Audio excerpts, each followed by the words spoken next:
And so, no further ado, I want to give this floor over to David. Can we give him a warm welcome for the audience? Let him know that everyone's appreciating him today. Thank you, David, for being here. Thank you. I'm a little slow this morning. I didn't get a lot of sleep, but I seldom do.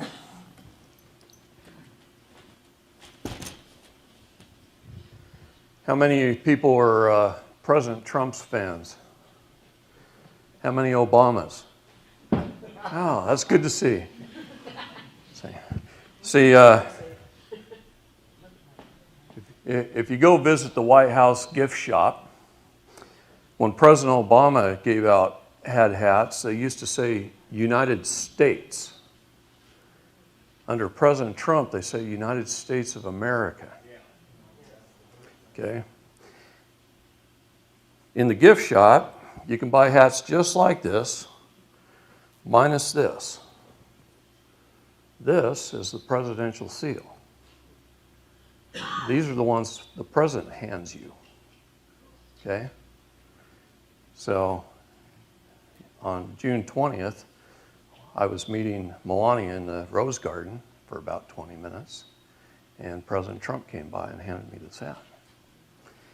And I told this story a little yesterday, but for those that don't know, I'm going to tell you again what I told him, because it's very important to what we're doing. Really quickly, I had to think of something to say, because I knew I was only going to get about this much time with him, right? So what could I say that would maybe make a difference? And I said this. I said, President Trump, our 2018 census here in the United States says we have 327.2 million people.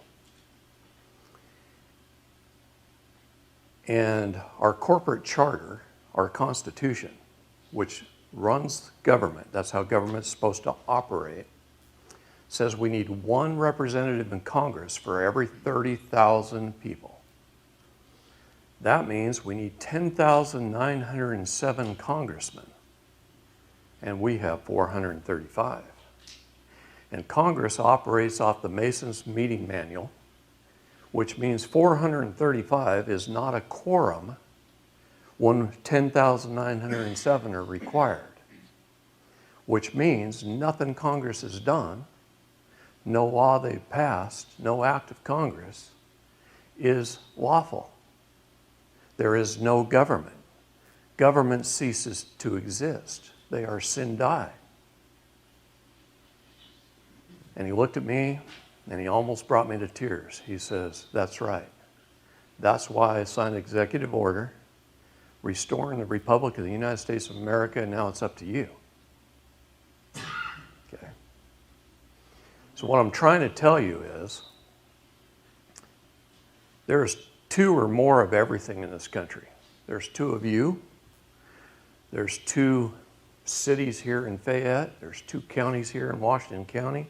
There's two states of Arkansas, and there's two United States of America. There's the United States Corporation, and then there's the de jure government of the United States of America that lives within each one of us. And now it's up to you. Okay? You got to put it into effect. You got to let the United States Corporation know that they have no authority. None. Not one of these police officers, not one of these city council members has any authority whatsoever unless you consent, unless you give it to them. And if nothing else I teach today matters, it's that right there. If you don't understand, you do not perceive these people as having any authority. They don't have it. The FBI has no authority. They were created in 1908 by a Secretary of the Department of Justice, not an act of Congress. Our Constitution says Congress creates agencies. They have no corporate charter to even exist. And when they asked Congress for a charter, they were denied formally. So don't be thinking of these people as authority. They were put into place to do one thing and one thing only, and that is protect the deep state and further the new world order. That's it. Okay? They handle 6 crimes. IMF-related crimes like banking and child and sex trafficking and other things. So they go to your police, your local police, and they come in there and they tell the police chiefs and the county sheriffs and the state patrol, they tell them, if a member of the public comes in and they have one of these 6 crimes, you don't handle it, you call us. And we'll bring in the best forensics there are, and we'll come in our suits and with fanfare and advertising, and we always get our man. And we'll handle it. Don't you guys handle it? Okay? And then they come in, and most of the time they cover up a crime. Now, not IMF crimes. They're not going to cover that one up because they protect the banks. Because the bankers and the attorneys rule the world. Okay? All right. Nothing else I teach you. I had to say that again. All right. We got through that. Anybody read the book Fruit from a Poisonous Tree? Okay, two people. All right. Go get the book. Get The Law of Nations and get Fruit from a Poisonous Tree. Fruit from a Poisonous Tree was written by one of the first attorneys that I ever turned over to our side, Mel Stamper. And Mel and I are pretty good friends. And I wrote an affidavit of repudiation years and years ago. In fact, I've served it on 7 presidents now. I send it to the President of the United States. You're not required to. You are required to send it to the Secretary of State. Every Secretary of State we've had under 7 presidents has received that document. I've also sent it to every Attorney General. I send it to the Secretary of State and the Attorney General in the state I was born, and I send it to the Secretary of State and the Attorney General in the state I chose to inhabit. And every time there's a regime change, I send it again. Why do I do that?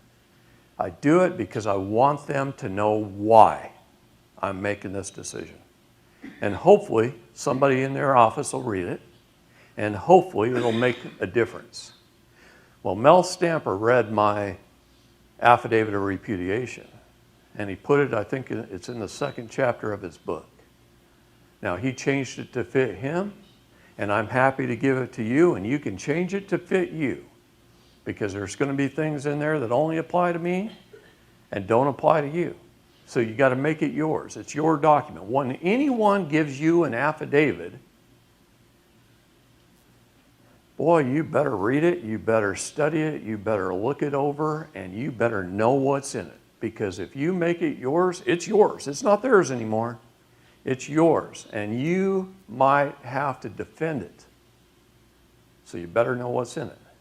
Don't take people's affidavits, change them, and put them online, and then have somebody say, oh, this is David Straight's affidavit. Because there's websites out there with my affidavits that look nothing like my original affidavit. But they tell people they're mine. Okay? And they're out there. So just be careful. Ask if you don't know. Okay? But an affidavit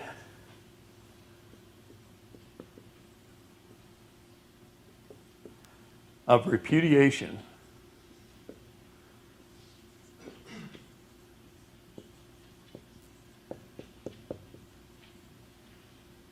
is one of the few documents that's actually required to change your status. Now, for those that weren't here yesterday, I talked a lot about status, standing, and jurisdiction. 3 most important things in the law. And we really didn't get into it enough yesterday. We talked a lot about status, but very little about standing and jurisdiction. Affidavit of repudiation is something, if you look in the U.S. Code, and some people who are common law students for a long time, and they go, well, why are you using U.S. Code? Why are you using their law? Because the U.S. Code was put there for we the people to hold government accountable. Not for government to hold us accountable. See, they can't use U.S. Code on an American state national, but I can use it on them. Now they can use it on a U.S. citizen, because that in which you create, you control. I'm a we the people, an American state national that created government, and a U.S. citizen was created by government.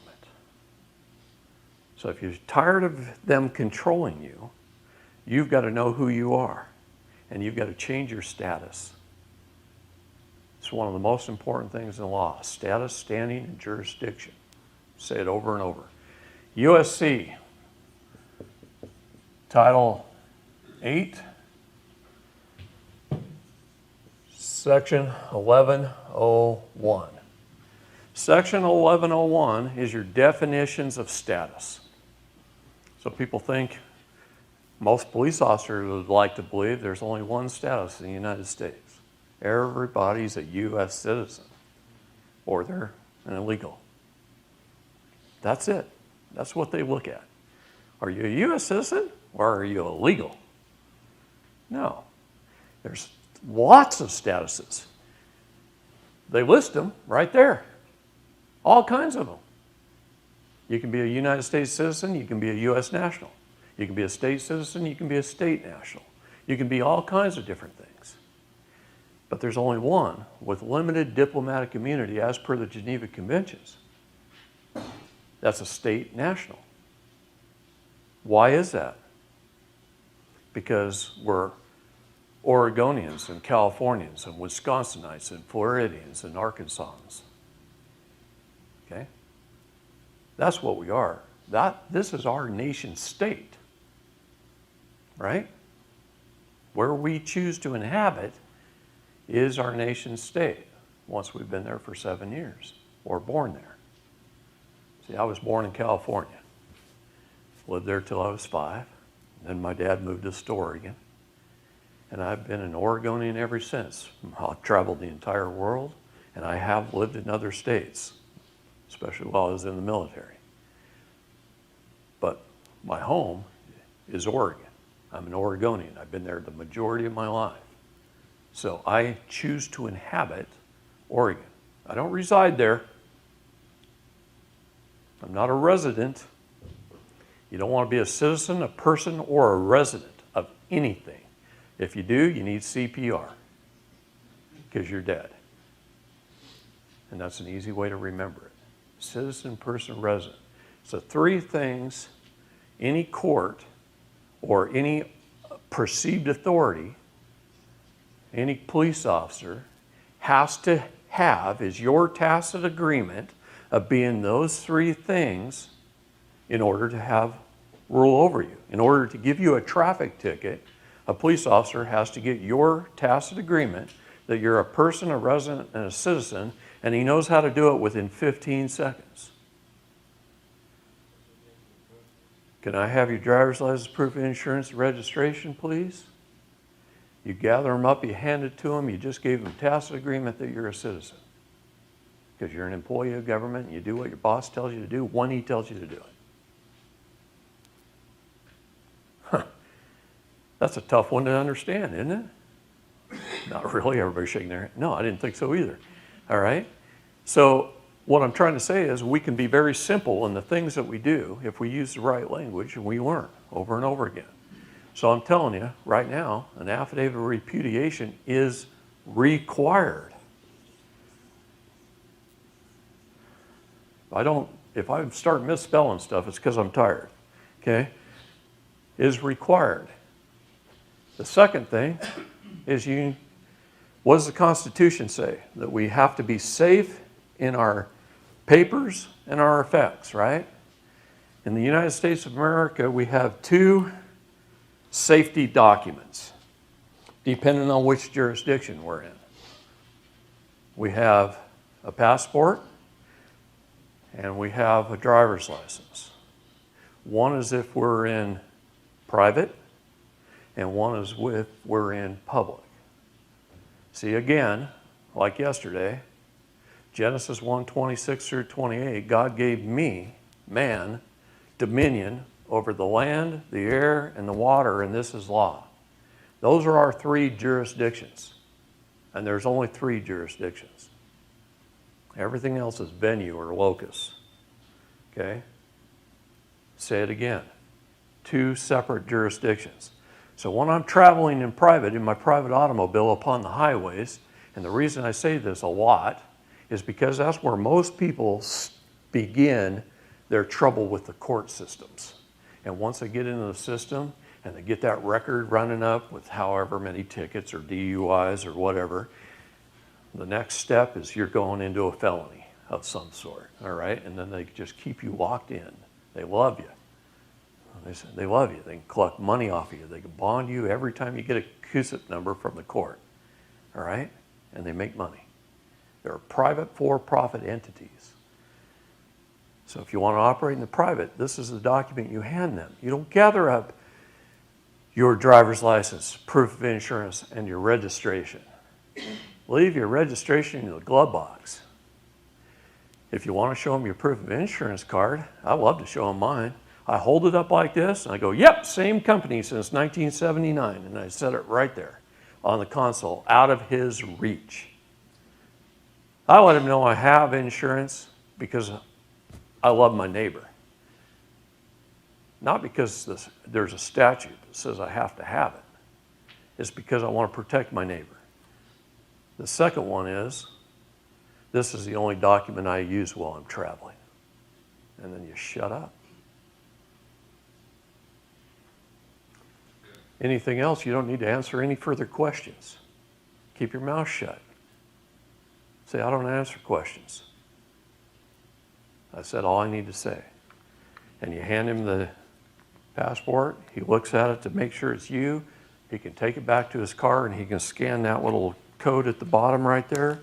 And all your information is going to pull up. Every bit of it. And then some.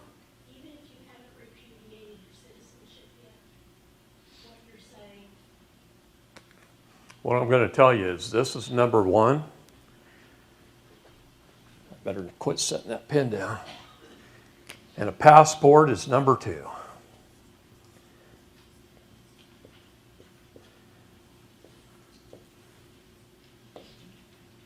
You want to be a state national? If you want to be a state national, it's up to you. You have the unalienable right of self-determination. You can be whatever the heck you want to be. Okay?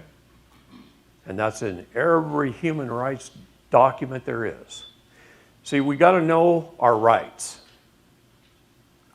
Our rights come from God. But they're written down somewhere, or how would you say it? What's that? Confirmed. They are confirmed. That's a good word. There's lots of them probably we could use. But they are confirmed in various documents throughout the world. The International Covenant on Civil and Political Rights, Amendments 1 through 27, the Universal Declaration of Human Rights, our constitutions, our state constitutions. How many people have read their state constitution and know it? 2, 3, 4. The old timers. Yeah, guys that have been doing this a while, okay, that know what they're doing. Why haven't you others read your state constitution? I read the Arkansas Constitution before I came here, and I studied it all several times. So I've read every state constitution. I've read the United States Constitution. Okay? I've read every act of Congress and every presidential speech and the entire United States Code and the entire IRS code. You know what it says in In the United States, Title 26, which is the IRS code, that's the second area people get into trouble, is with money, taxes, okay? They come after you. They like to take your house, okay? They make money on houses, by the way.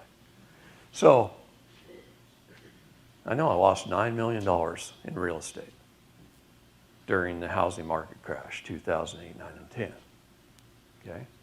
Everything I had for 35 years, I invested in real estate. I didn't lose everything, but I lost a big chunk before I knew what I knew today. I got smarter over time too. I hope you guys do. Maybe by the time we're dead, we'll have learned something, all right? But Title 26 says, which is the IRS code, by the way, says no part of this title, not its headers, not its footnotes, not its definitions, nor its body shall be construed as law. I'll leave that with you. What did I just tell you? I told you taxes are voluntary. A 1040 form is a gift to the government. All right? There's no law that says you have to pay taxes. Why? I'll tell you why. Because we asked the federal government to provide us with 19 essential governmental services and no more. And I said this yesterday, and I'm going to say it again, especially for the new people, and no more. Why is and no more so important? Because today they provide us with at least, I don't know, 6,000 to 20,000 services, and they force us at gunpoint to pay for it. Okay? They're voluntary. Taxes do not fund government anyway. They go to pay interest on the debt. So, they get their money from the courts. Government is funded by the Department of Justice. Ask the Department of Fiscal Services. They'll tell you that. In fact, just go to their question and answer page on their website. I'm telling you to go to the Department of Fiscal Services website. Study it. Look at their forms. Look at their sample forms. You're going to learn a lot. It's going to show sample forms. Why does it show sample forms? Because the Department of Fiscal Services website is there for one reason and one reason only: to train your court clerks. It's not general public. Why would the general public have any need whatsoever to go to the Department of Fiscal Services website? They don't. There's nothing on there for them. Everything is for court clerks all over the nation. All right? That's what they're there for. They're the accounting arm, the bean counters of the Treasury. They cut and write all the checks for the Treasury. The Treasury sets interest rates and keeps analytical data. Okay? The Department of Fiscal Services writes the actual checks, the Treasury checks. But they also wire transfer money to the courts, and they get a lot of money because of the courts. All right? Department of Justice is the largest contributor to the federal budget by far, and it says that right on their website. Look at the sample forms. You'll see things like penal sums and examples, and you'll start to look at some of those are like, depending on the crime, $2 million, $5 million, $7 million penal sum, because you were charged with a crime. That's how much the court gets to collect. Or the government on behalf of the court, through the court, gets to collect. And then the judges get paid net retention, the prosecutors get paid net retention. So those are commissions. Okay? So, two things that are required. Download the DS-11 form. You can do that right from the State Department's website. Have it on your desk or wherever you're doing this at, kitchen table. Go on the computer to coppermoonshinestills.com. How do you spell copper? 2 P's?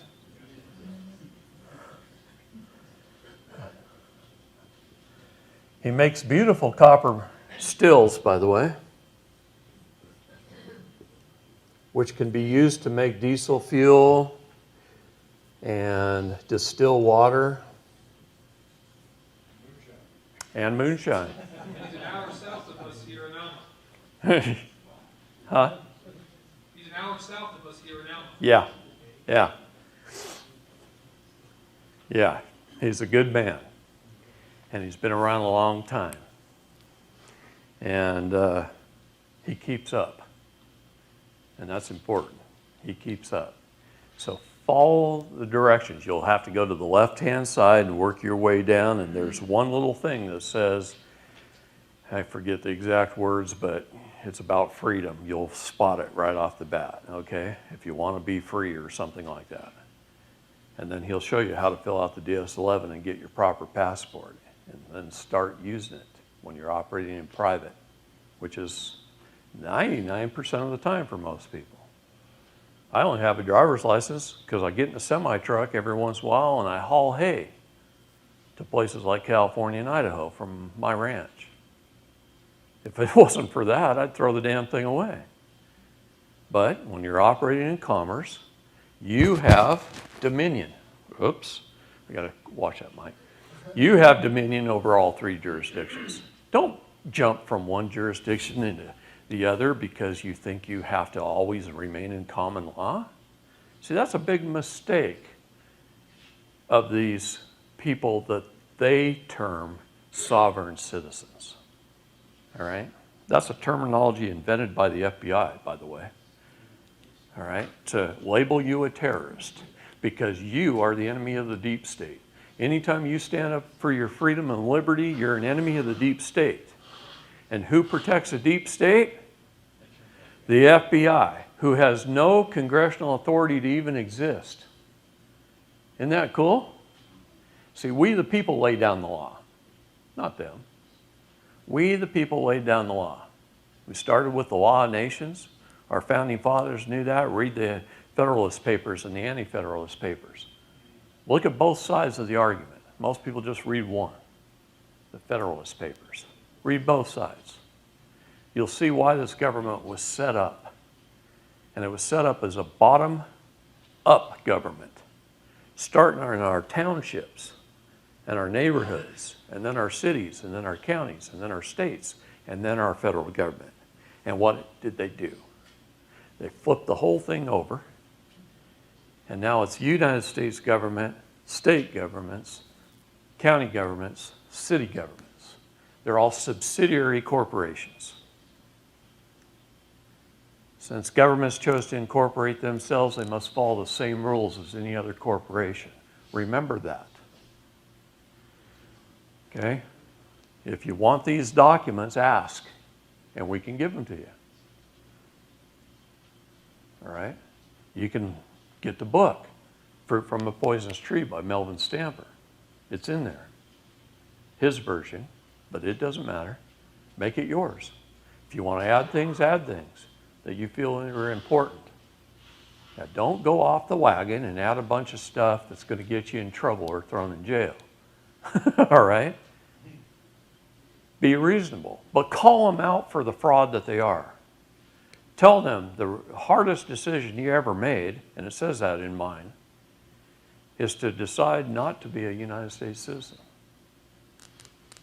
I was born in a military family. My grandfather was in the military, my dad was in the military, my older brother was in the military, I was in the military, my son was in the military. I grew up a patriotic son of a buck. Probably the most patriotic guy you'd ever meet in your life. But I didn't know what I was supposed to be patriotic to. I got that wrong, and so did my whole family for generations.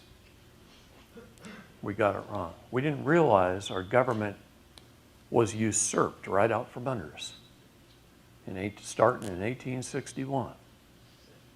Okay? One communist president. Now also don't let anybody tell you you're a sovereign citizen. If they mention those two words together in the same sentence, you call them out immediately. Say, what are you, an oxymoron? Those two words don't go together. You cannot be a sovereign and be a citizen. And every president of the United States except our blessed Obama has got up on TV and said the people are sovereign. So don't you act like that's a bad thing. Notice this is a purple pen. So is this. This is what I sign my name with. Every legal document I do is signed with this pen, or one just like it when the ink runs out. But it's a purple pen. Absolutely not. It's a contract pen, color. Black is dead. Red is living. Put your thumbprint in red. Okay? Color of ink is important on a legal document. Most people don't know that. Some judges don't know that. Some prosecutors don't know that. They are compartmentalized legal idiots, just like we all are. Every one of us is a compartmentalized legal idiot. You know why? We were trained to be that way from kindergarten and probably before, when your parents started telling you obey authority. No, you obey your mother and father because you honor them. You obey your grandparents because you honor them. But question authority or anybody who is perceived authority. Okay? Nothing else I could teach you is more important than that. We have to. But don't be mean to them. Treat them as your neighbor. See, there's an important factor. Police officer walks up to my window, I roll my window down, and I start talking before he gets a chance. Very important. I say, "Hi, officer, how you doing? How's your day going? I hope you're being safe out there. I really want you to go home to your family at night," and I mean that. And I say it like I mean it, and I truly do, and I smile, and I let him know. We're the nicest people in the world, especially people who want to be sovereign better be the nicest people in the world. Too many are getting shot, thrown in jail for no reason other than they were probably assholes to perceived authority. Treat people as your neighbor. Love thy neighbor and do no harm, and you can't break any other law. Do you know that? Those are the only two laws we got to live by. Honor God, love thy neighbor, do no harm. That's it. That's all we got to do. And we can't break another single law out there. If I like I said yesterday, if I put my turn signal on while I'm traveling down the road, it's because I want my neighbor and those around me to be safe, not because there's some stinking statute that tells me that. Rules, codes, statutes, and ordinances are not law. They're corporate bylaws. They're for employees of the corporation to follow. They're an employee handbook. Simple. Can't get any more important than those things right there. Keep the basics in your mind. You don't have to learn the details of everything. You don't. Be simple and keep it repeatable so that you can go out and do what I'm doing right here. I'm not here for my health. It's hard on me. I work 20 hours a day, 7 days a week, travel all over the country, 8, 9, 10 cities a month.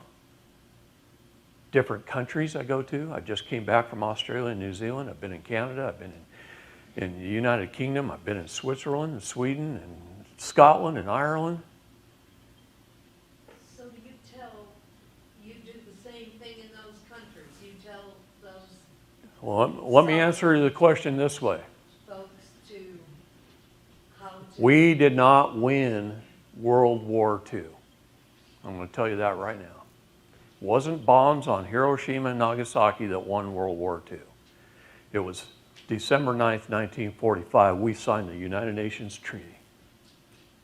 That's what stopped the war. We became a United Nations country. We gave Manhattan Island in New York. Rudy Giovanni gets up on camera and he was asked, "Can't you do something about all of this United Nations traffic tickets that New York gets? There's millions of dollars in unpaid traffic tickets." He goes, "I don't have any control over Manhattan Island. That's its own city, nation, state, just like the Vatican and just like D.C. Okay? Do you know in that same document we gave them 50 miles of land along the Mexican border? On both sides. How did the United States give them 25 miles of Mexico? Answer that. Think about that for a minute. 25 miles of Mexico, 25 miles of the United States on both sides of the border, 50 miles wide is the United Nations property. And they're not even going to tell you it is. They lead us to believe. What about all those farmers that got ranches right on the border who complain all the time about the Mexicans coming across the river and illegals are coming up through their ranch? And I know a lady who just became a widow down there because her husband was killed by illegals coming onto their ranch. She says, what do I do, David? I said, buy an AR-12. Extra 10-round clips, load every other round with slug and double-aught buck, and keep it handy. Lean it against the front door because you're vulnerable. You're a single woman, elderly, living alone on a ranch that borders the river with another country where there's a lot of foreign invaders. That's what I told her to do. Sound advice for all of us, by the way. All right? So, most important documents. The only 2 documents that are required. Is it all we should do? No. You need to do more. Why do you need to do more? Because another most important thing in law is intent. You have to have the intent to commit a crime. Very few attorneys want to bring this up in court, by the way. I had an attorney that I talked to on the phone that did not want to represent me, but brought up, I believe it was what Rick Correa, the intent and corpus delicti. Mm-hmm. And If you're talking one-on-one, they'll bring it up. But if you go in a courtroom, he said that you'll almost never. Your intent. He said you didn't intend to break the law. Right. You'll almost never hear an attorney say that in courtroom. In private, a decent one, a decent moral human being that happens to be an attorney, and there are a few, but they are compartmentalized legal idiots again, will bring it up occasionally. But intent is very, very important in the law. You have to have the intent to commit a crime. I stood in a federal court on behalf of a friend who had already been convicted, went to the sentencing. I wanted to see what the sentencing was going to do. I almost rather go to sentencings than I would the actual trials. And I went on behalf of a friend to watch the sentencing. And I said, hey, ask the judge where your intent was to commit a crime. And he says, Your Honor, can I say something? And he said, yeah. And he said, where was my intent to commit the crime? And the judge looked over at the prosecutor and goes, you did not prove intent. And he dismissed the case and we all went home. Yeah, that simple on that particular case. Not all of them are that way. Some of them you can beat them to death and you're still going to lose, right? Because you don't have a crystal ball and you don't know what they know. And they're not going to reveal their secrets. So you got to watch out for bear traps. Anytime you're in a courtroom, they're full of bear traps. Don't step in one.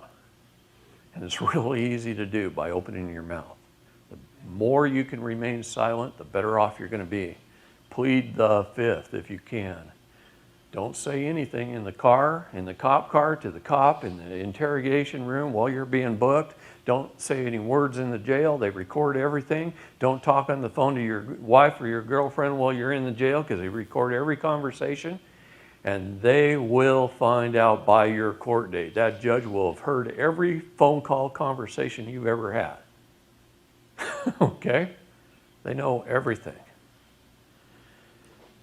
And they listen to everything. Most people incriminate themselves prior to trial over the telephone to their family. Yeah. I don't care how good your documents are or your presentation in court and how good of actor you are.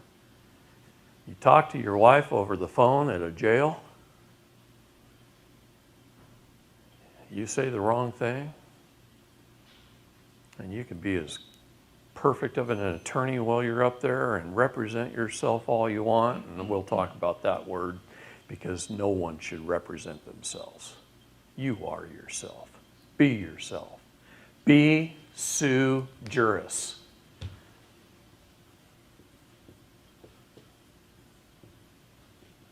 That's how we go to court. That's how a private American goes to court. We appear by special appearance only, not general appearance. You go to court sui juris. Don't you go to court pro se unless you're suing someone else, like a judge or a prosecutor, and you're trying to put them in jail. Then if you want to go pro se or pro per, you can. But even then, you're better off sui juris. But if you're defending yourself, don't ever be a pro. Because if you're a pro, you're a professional. You're a professional self. That's pro se. Or you're a professional persona. That's pro per. Yeah. You don't want to represent yourself. You are yourself. You're a man, a son of God, a living soul with full, unalienable rights when you're sui juris. Some of you are going, well, crap, that's how I lost in court. Right? I'm telling you, courts are very easy to win. I've been probably in over 1,000 courtrooms and lost very few. Very few. Why did you lose them? Huh? Why did you lose them? Because they can run over the top of you. And you can make one little mistake that you didn't even realize until a week later, and you think about it and you go, crap. Bang head here. If I wouldn't have done that, I would have won. I had a judge one time, we were just walking out losers. One time, this was years ago. And he said, I want you to know you almost had it.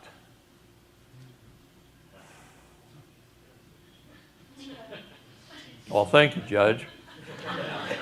Appreciate it. You almost had. You want to expound on that? Tell me exactly what I did wrong so I won't make the same mistake? No. Okay. You almost had it. Man, I slunk out of there after that. I thought we did really a good job and couldn't figure out why we lost. But you live and learn, right?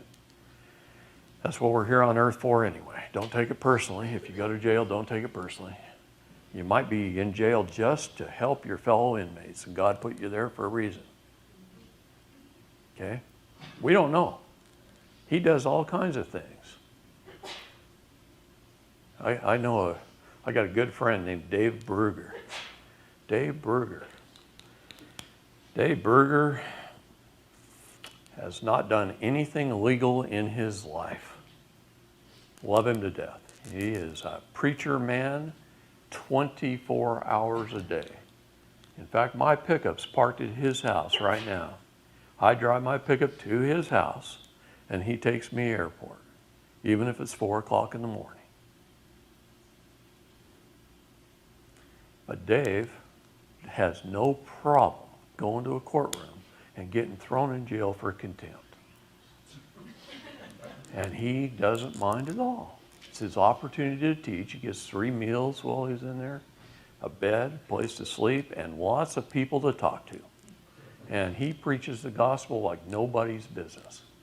He can quote scripture and verse in every book in the Bible and 5 different types of Bibles. Okay? Dave's a good guy. Love him to death, actually. Not many people can be that dedicated. But he's been to jail, well, I don't know, 100, 150 times? At least.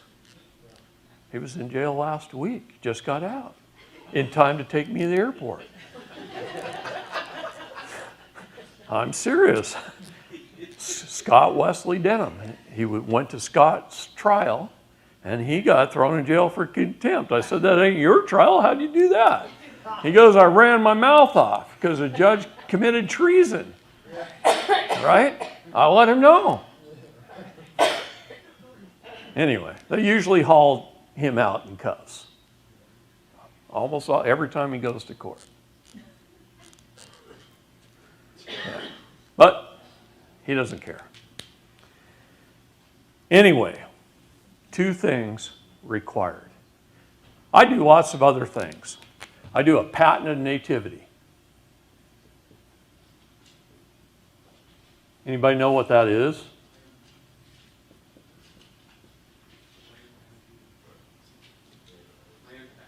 Nope. Well, it kind of is. It kind of is. But a patented nativity is your genealogy. It's your heritage. How long has your DNA been on these shores? According to the papers that was given to me at birth, I've been here over 35 years. Nope. How about your mom, your dad, their grandparents, your great-grandparents, your great-grandparents?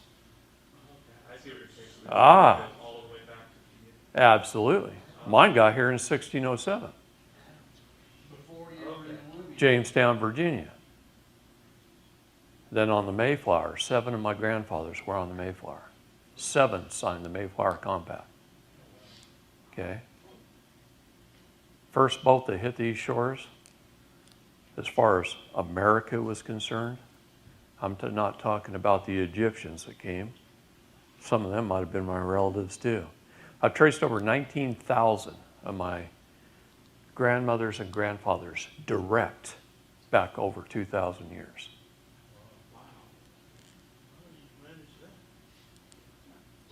I can show it to you. Let's get together for lunch. I'll show you. I'll get Ancestry.com out and I'll show you. I can go back clear to Mark Antony, Cleopatra, before that to Pompeii. I can go back to Folk 5, who, when I was in Jerusalem visiting Christ's tomb, Folk 5 was king of Jerusalem in 1000 AD, and he's buried right next to Christ's tomb. He was the king of Jerusalem. He was one of my grandfathers. So you start doing your genealogy. It's really important. Why? Everything in this world revolves around heirship, heritage. Read the Bible. That thing is full of hierarchy, right? Patent nativity says me, my parents, and their parents, tracing back to before this government was put into place. Why do I do that? Because that which came first is most important. We created government. My grandfathers have signed the Declaration of Independence. Was it the shot heard around the world at Concord? Signed the Mayflower Compact. Signed the Virginia Declaration. First legal document in this country. 1607. Okay. You start doing your genealogy, your hierarchy, and you can walk into court with a patent nativity and say, hey, what right do you have to rule over me when I was here first? That in which one creates, one controls. A maximum of law. Say that 40 times this weekend, probably. That in which one creates, one controls. We, the people, created government. We laid down the law. If they don't follow that law, which is our constitutions, our declarations, and our treaties, okay,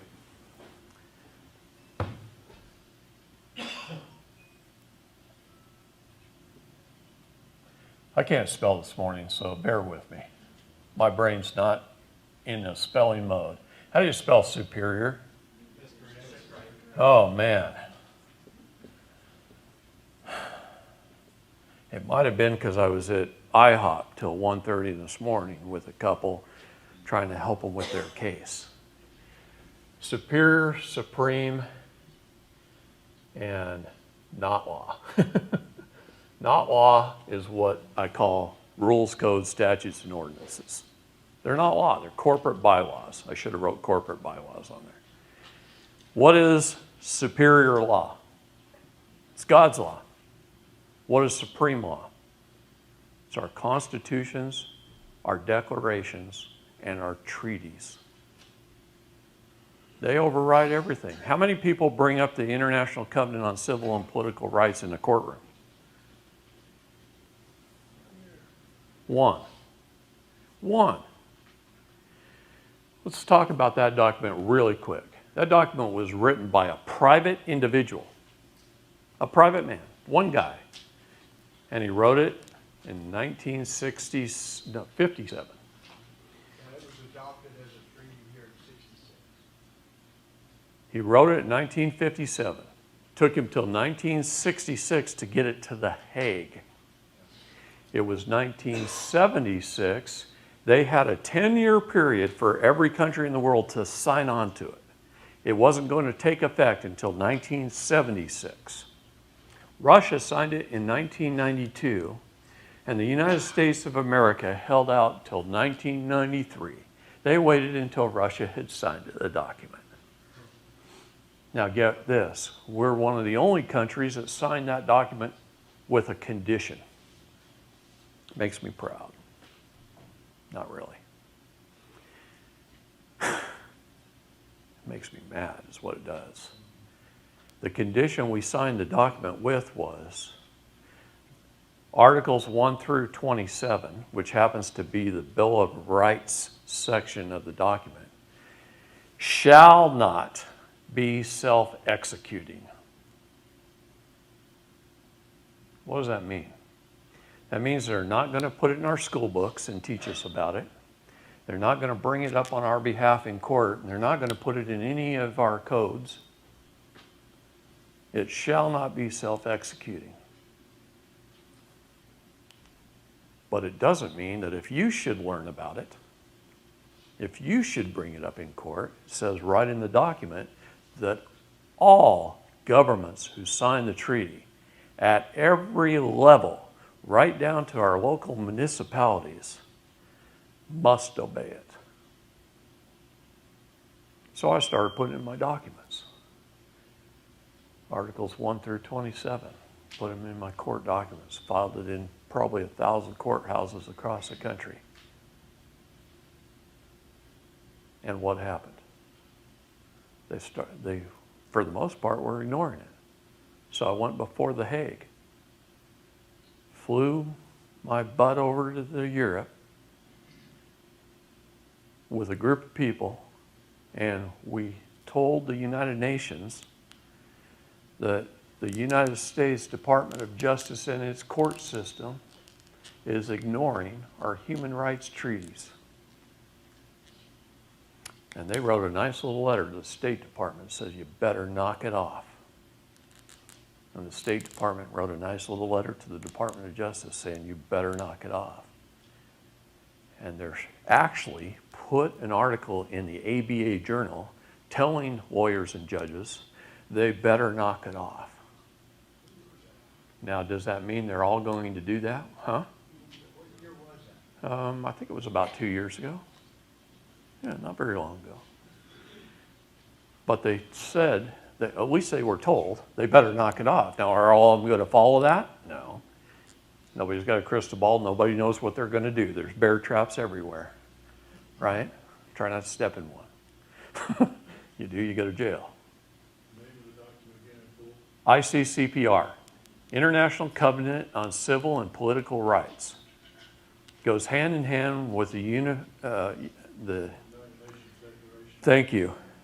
Whew. My Ram's a little short this morning. I got a big hard drive, but this morning I got very little RAM to pull it up with. International Covenant on Civil and Political Rights. Articles 1 through 27 is what you need to pay attention to. That's the Bill of Rights section of the document. Okay? Very, very important document. Use it in your court cases. What we're trying to talk about here today is things you should be doing, concrete things that will help any situation you're in. Don't let these judges, prosecutors, police officers, perceived authority get away with things. Anything. Do not let them get away. How is power created? It's created by vacuum. Power is created by vacuum. Yesterday I said everything in life is about good versus evil. We talked about that. And remember the triangle and the little lines below it that I said you can put the name of every organization in there, and as people rise to the top, what happens? They get controlled by those that stepped up. It's created by a vacuum. If you guys don't step up to the plate and stop letting them get away with things. So how would we use ICCPR in practical terms? Give us a couple examples, please. One of the amendments, no one has a greater right to their child than a parent. I mean, what would you do? What would you put in an affidavit? Yeah. Would you put in a notice? Would you put in a memorandum of law? Which one? A writ, an error of coram nobis, whatever your document you're doing in court. If it fits your situation and what you're doing,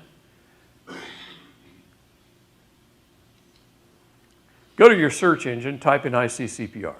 Print off the PDF. Look at Articles 1 through 27. Look at them really good. If one of them fits your situation, use it in your court document. If it's an affidavit, item number 7 could be the ICCPR, a treaty signed by the United States government, which must be followed by every municipality, says, number 6, no one has a greater right to my child than I do. Just helped you in your CPS cases right there. Okay? Use these documents. Our rights are unalienable. That's how unalienable should be spelled.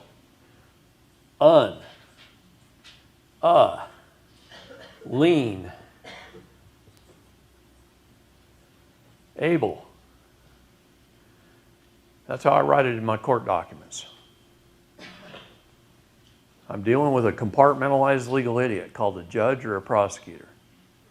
Anybody that brings a case against somebody is a prosecutor. You can be a prosecutor. Anybody can be a prosecutor. Okay?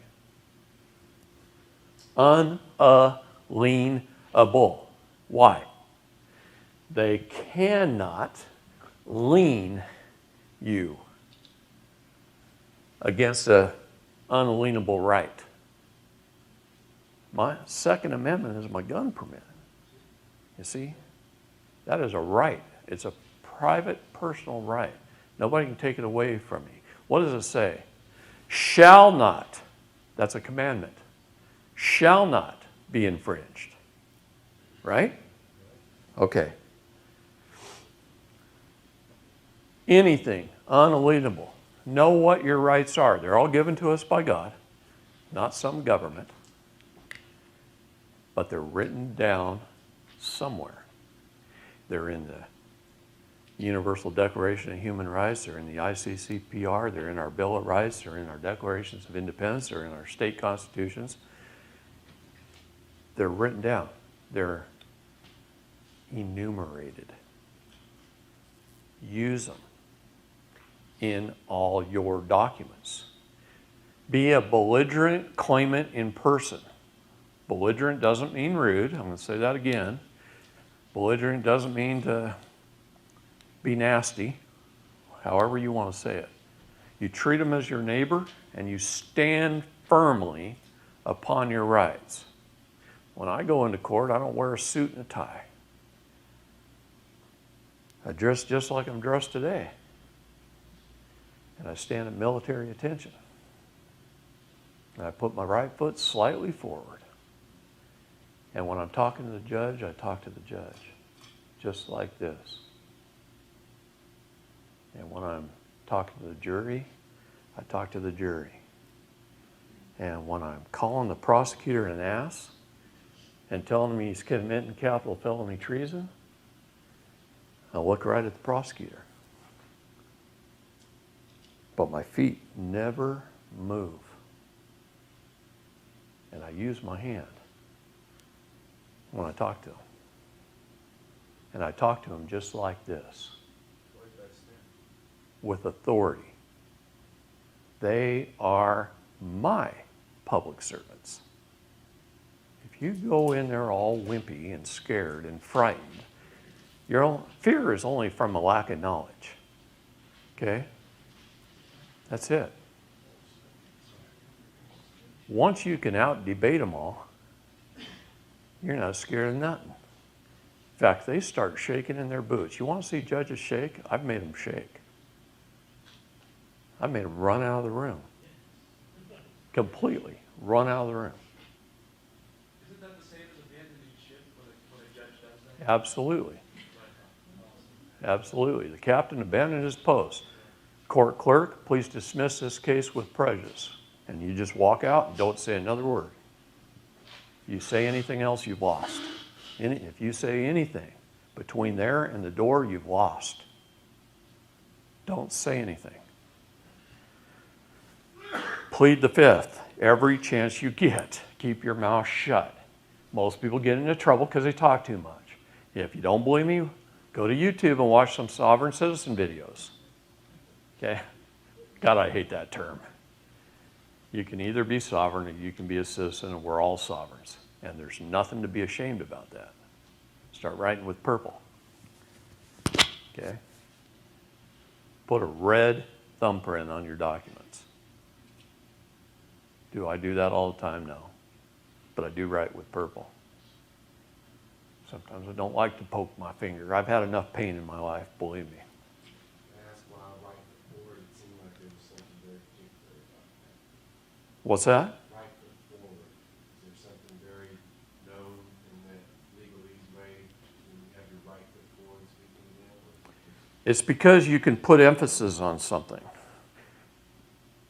Even an officer giving a commandment to his troops will put his right foot forward just a little bit. And he puts his weight on that foot. He talks right at them. Now, he may be screaming and yelling like my drill sergeant and cussing up a storm. But he's direct. And he's to the point. And that's how we have to be in court. Just like I'm being with you right now. Direct, to the point. I'm looking you guys in the eye and I'm pointing at you when I'm doing it. See how my gun hand follows my eyes? Don't ever take your eyes off the sights. You do, you die. Right? First thing I learned in training. You do, you die. This is how you walk through a room, right? Yeah. This is how you do things. This is how you do things in court. Now, you don't point your gun finger, but just talk to them. Okay? They might get a little intimidated and shoot you.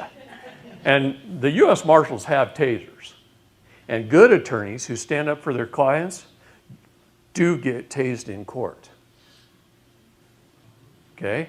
Because they become a traitor to the bar. Understand that. Go to your search engine and type in list of disbarred lawyers. That's who you want to ask for help. First of all, they're not being allowed to work, so they need the money. So they'll work cheap, and you know if they're disbarred, they've been defending their clients. Now, there might be a few criminals in there, so you do got to weed them out. But if you want to find good legal help, and I don't mean to represent you, but to offer help and suggestions and policy and procedure, because that's all they learn in school. They don't learn the law in law school. You get that? I need to say that again. I took 6 people in a car physically to 2 law schools, and we sat down with the administration and we said, hey, we want to make a late in life career change. We're going to do this together. Took all 6 of us, walked in, sat down in their offices, and I said, here's what we need. We need a list of classes that we would need to take to get a degree in the law and pass the bar. And we went to 2 law schools in the same day. Lewis and Clark Law School, which seems to be all of Bill Clinton's famous attorneys that he appointed graduated, and Willamette University Law, School of Law. And we sat down with the admin and we got a list of classes. And we took them to a restaurant. We were there 5 hours and we analyzed all these classes. And like any other college, 30% of them are electives courses. So you might have a Constitutional 101 that's an elective. All the rest are policy and procedure, how to remain in honor and not dishonor, language, language, language, how to look things up on Westlaw, what software to use to properly write a document, how to use a computer, how to spell and write properly, punctuate, styles. Well, where's the class on the United States Code? Where's the class on our constitutions and our treaties? I'm talking about supreme law. Where's the Bible classes? There wasn't any. Lawyers do not learn the law unless they do it voluntarily and take an elective. They could take underwater basket weaving instead. Do you understand that? How do they learn the law? Well, they pick it up as they go along. As soon as they graduate from law school and they get their bar degree, hopefully they get recruited by some big law firm, but if they don't, they go out and they hang up a shingle called a business sign and rent some office space somewhere, and mom and pop who needs help, really needs help, maybe their kids were just taken, come in for a 1 hour or a half hour free consultation to get some advice. And he listens to their story. And then he watches them drive out the parking lot. As soon as they're long gone, he turns to his legal help, his research assistant, and he says, look up all the laws that pertain to this. Go to Westlaw and look up all the laws that pertain to this. Okay, what he wants is case law, not law. So he wants some statutory, but he wants mainly case law. And that's what the paralegals are taught to do, to look up and research case law. And then the lawyer sits down at his computer and he becomes a good typist. He becomes a good typist and a good speller. And he knows how to formulate a writ or a motion. That's what your attorney does. See, what he's really trained to do in law school is to attorn, to be a good actor.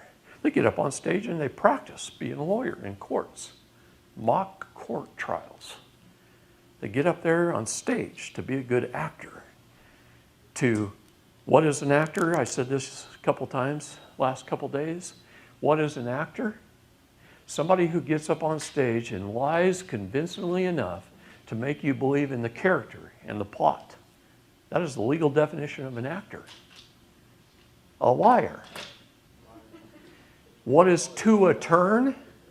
To steal from one and turn over to another. So by the very definition of their profession, they're liars and thieves. I can't say that enough. Let's bankrupt them all. Don't hire and pay your money to hire an attorney. Ever. Learn the basics of law. If you want to hold court, you get in there by special appearance. Your very first document when you go to a court, everybody got this?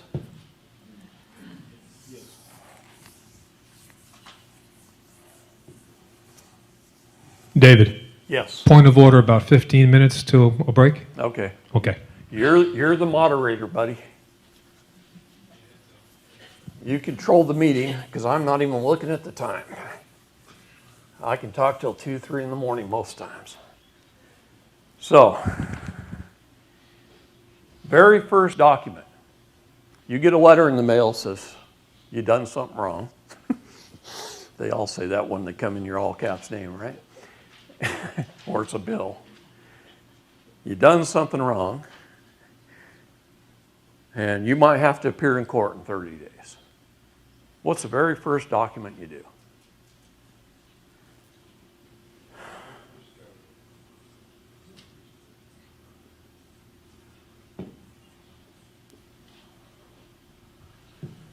I'm going to put this word in there, but it's really called a notice of appearance. Do I know how to spell? I wish somebody would come up here and write for me. I'll just tell you what to write. Really? I don't know if I've ever had anybody do that.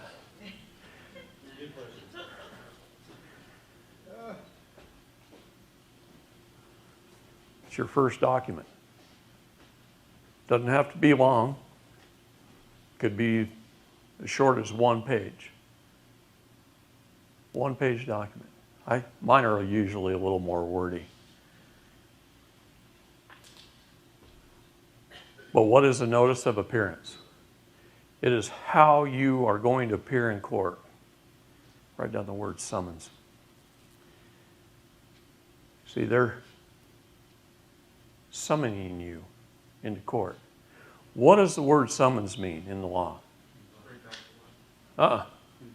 Nope. Seance. It's seance. Summons is seance. He's going to go, how do I spell seance? I would have too.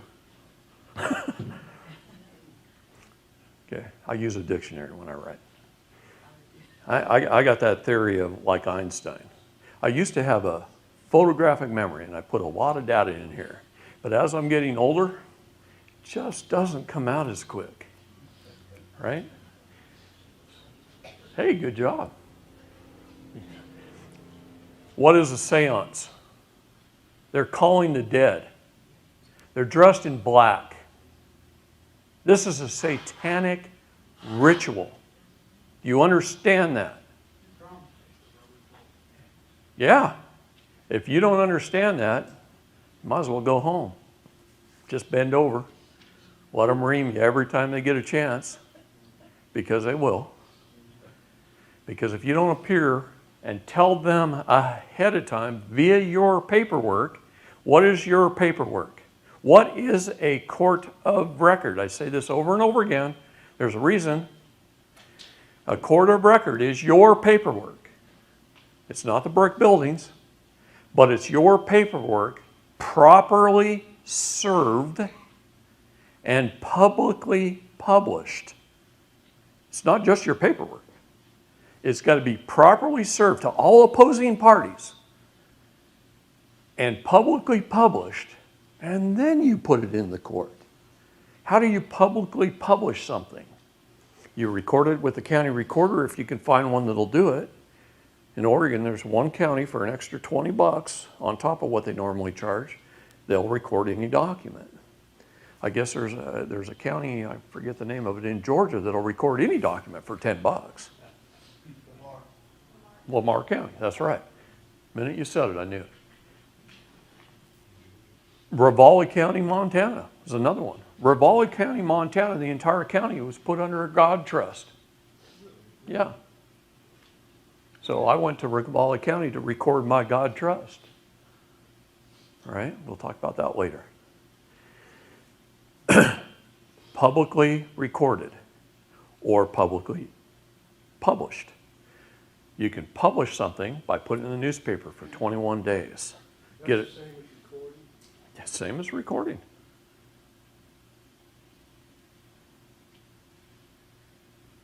You can put it on a bulletin board with witnesses who are willing to do an affidavit stating that they watched you. They're a first-hand witness, and they watched you put it on the bulletin board on such and such a date at such and such a time, and that it's been there 21 days. So you can get affidavits. That's a hard way to do it, you know. Go ahead. You ever thought about having sealing it? What's that? Have you ever thought about taking it to the Secretary of State's office? And Sure, state and you having could. it? You could. That's inconvenient for most of America, but yeah, you can. So there's different ways to publicly publish something. You could go to Amazon and write a book with your legal documents and publish it on Amazon.com. Sell it to people if you want for 99 cents or whatever. They'll take half your profit.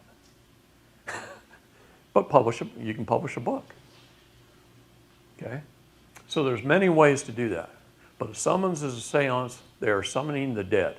They're calling the dead. It's a satanic ritual. So you have to say, wait a minute, I cannot appear by general appearance. Write general appearance down. Most people walk into a courtroom and they just show up. And they don't announce how they're appearing. And they don't announce in the courtroom how they're appearing. So you're there by general appearance. You answered the summons. You showed up. And the judge says, oh, I don't care what you say. You showed up, so I have jurisdiction. Had him actually say that. You don't just show up. If you show up, you're under general appearance. Bad. Okay? Let's get simple here. That's bad. Special appearance. And I go one step further and I say special divine appearance. Why do I use the word divine? Because I'm a living soul. In Genesis 2:7, and I, God, created man from the dust of the earth, and I breathed into his nostrils the breath of life, and man became a living soul. Every document I have says a living soul. Is it 5 minutes up? Okay. We can take a break. Look at that. You see that? Not one single person stood up. That's how you know you're starting to be listened to. David? My first classes for 10 years, Hold on. there'd be 10, 20 people, once a month maybe, if I could get one together, and people would run out the door when I was done. And I learned I was making it too complicated. And I learned I was talking too fast. I used to talk really quick.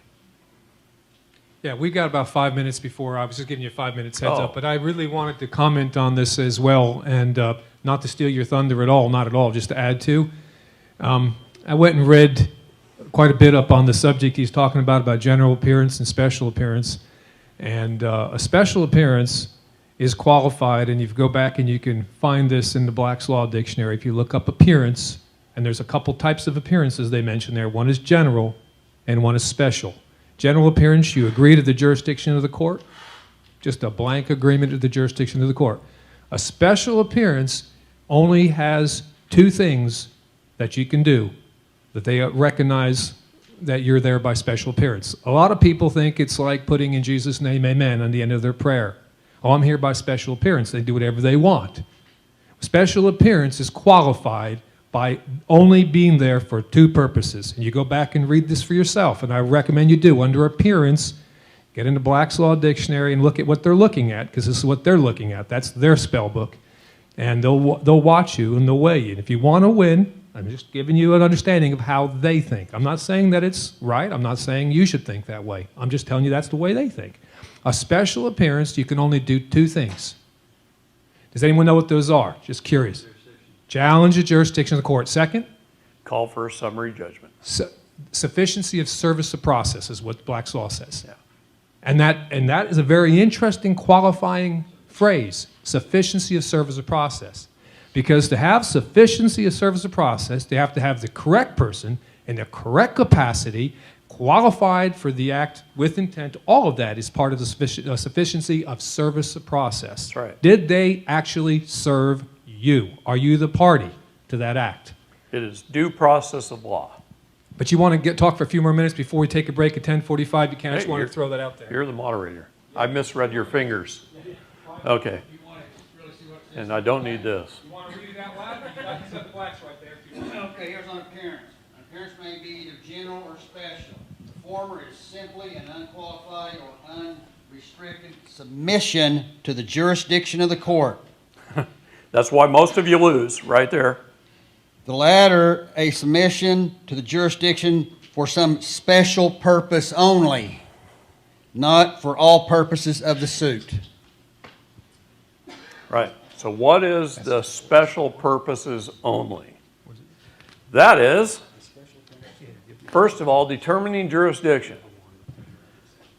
When I hold court, I ask some very specific questions of the judge. Man, I know I just keep repeating this. It feels like I've said this a million times to me. All right. What is the law? Where did its origins come from? How did we arrive at this thing called law where a small group of men could write something down on paper and hold me, a man, accountable? Judge? What is it? Let's write to keep it short.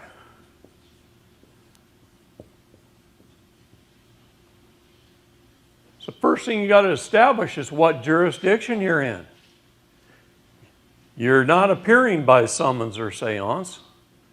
You're just accepting the invitation to settle the matter. You're appearing by special divine appearance. What is that? Talk about your jurisdiction. Who are you, first of all? The paperwork's got your all caps name up there, right? Is that you? No, that's your persona, your entity, your vessel. It's an investment account. It's a entity, a corporation. Whatever you want to call it, all means the same. You're in trouble. That's what it means. If you get something in the mail and your all caps name, you're usually in trouble or you're in debt. Okay? So you say, put your all caps name up there, State of Oregon versus David Lester Straight, all caps. And then I write two little words underneath that says in air. Yeah. Yeah. I let them know that's in air. Just like that. It says that right under my all caps name. And then it says, by special appearance, special divine appearance, appears David Lester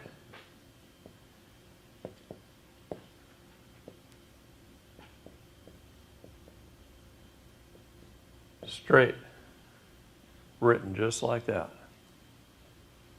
It's right out of the Chicago Style Manual. It's proper language.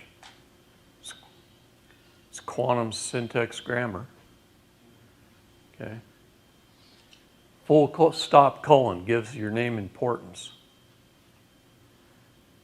Your given name, that one was given to me by my mother. That one was given to me because it's my dad's brother's name. So it was given to me by my dad. This is not a given name at all. I inherited it. I had no choice. My dad didn't have a choice. But I inherited it. So it begins a new sentence. This has the major meaning, major importance. Starts with a full stop, ends with a full stop. Technically, my name is David Lester. Has nothing to do with that. Who uses surnames? Do you know what Norwegian countries like Sweden and Norway used to do to protect their children and their grandchildren from the king. If my name was David Lester Straight, and I had a son, which I do, named Christopher, I'm going to shorten it to Chris, and his name is Chris David. Thank you, whoever said that. Who said it? Yeah, who said it? Okay. Yeah. His name would have been Christopher David Davidson. And if he had a son, and let's just say he named him David Daniel, I'm using you, Dan. David Daniel, Christopher's son. That's how we ended up with so many last names in the world, mainly our Norwegian countries. Okay, he says time's up. What does the SDA stand for again? Huh? SDA, where it says by SDA. Special divine appearance. I'm lazy this morning, not writing it all out.